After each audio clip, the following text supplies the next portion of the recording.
চেষ্টা করছো। তুমি টের পাবে তুমি আর আগের মতো নেই।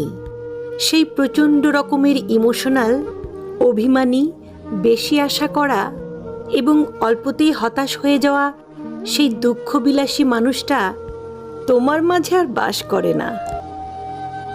কষ্টগুলো, হতাশাগুলো তোমাকে বদলে দেবে। বোকাশোকা ধরনের সেই তুমিটা একদিন ড্যাম কেয়ার ধরনের স্মার্ট তুমি হয়ে যাবে। সেদিন তোমাকে প্রতিনিয়ত কষ্ট করে দেয়া, হতাশ করে দেয়া কিংবা ধাক্কা দিয়ে ফেলে দেওয়া মানুষগুলো ভীষণ চমকে যাবে। কেউ কেউ ফিরে আসতে চাইবে তোমার কাছে। তুমি সেদিন মুচকি হেসে নিজের জীবন সাজাতে ব্যস্ত হয়ে যাবে। এই ব্যস্ততা তোমার একারই, অন্য কাউকে এই ব্যস্ততার ভাগ দেয়া যাবে না। একদম দেয়া যাবে না।